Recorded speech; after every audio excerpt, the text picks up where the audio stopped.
We have a question from Heather, who's in the audience here. When would be a good time for a service-based business to potentially start selling products related to the service business being provided? I'm going to throw this towards Alan and Jill, I think, and then anybody else who wants to weigh in as well. But I think this kind of fits into their topics. Are you referring to selling a tangible good along with the service? Just so I'm clear on the question. Yes. Okay. Are you consumers or businesses? Both. Okay. Well, typically it would either be an upsell or sold along with. I assume if this is kind of a service where maybe you're doing a repair or a maintenance, you would want to have something that goes along that adds to the value of it. But generally speaking, if we look at what a product and what a sale is, it can be a service, it can be a tangible good, it can be an idea like recycle, it's good for the world. And to the extent that we can bundle that, that's a positive thing. So if you are trying to obtain the customer, basically on the bare service at just the price of the service, if they're comparing price, you would have to be doing it as an upsell or a cross sell. But the extent that you can package and bundle, I think that would be advantageous. Jill, do you want to add to that? I agree, Heather. I remember a few of the questions you asked in some of our sessions too, and so I do believe it's service to consumer and businesses. And what I would do is vet with your existing customers the importance of what that product or additional service is that you're looking to sell, and see how important it is and what they're willing to pay for that.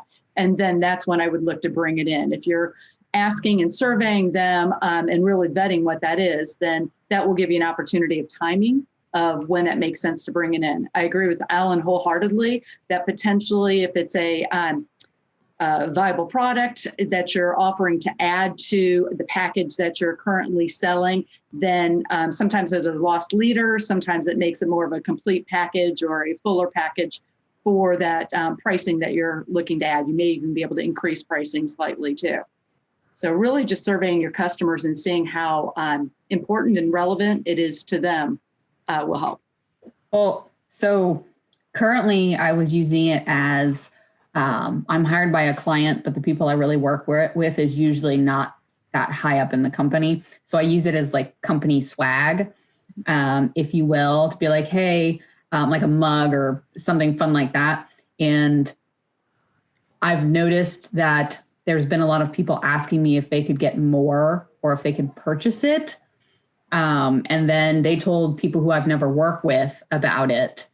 So I thought, if so many people are asking me, even if I'm not directly working with them, that might be another viable option to help spread my name and to sell product.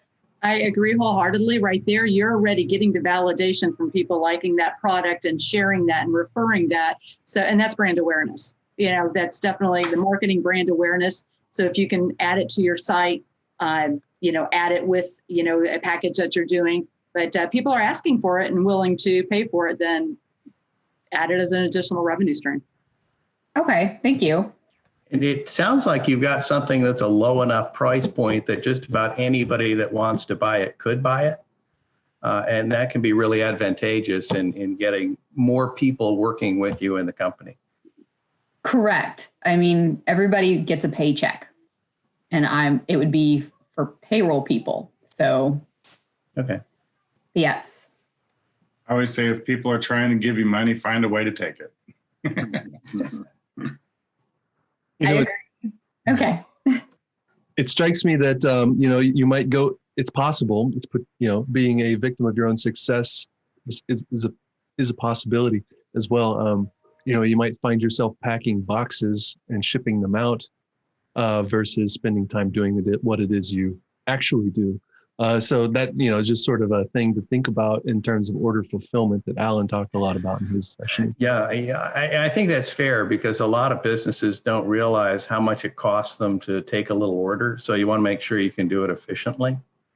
But it sounds to me like this is this is merchandise that ties them to your company. I mean, it Yes. might even build a fan base, and I love that Yes. stuff. Well, it kind of struck me after listening to your seminar that if I outsource the CRM, and there was a lady that was participating then that made me think about this. I don't want to spend my time doing this. I would outsource all of it.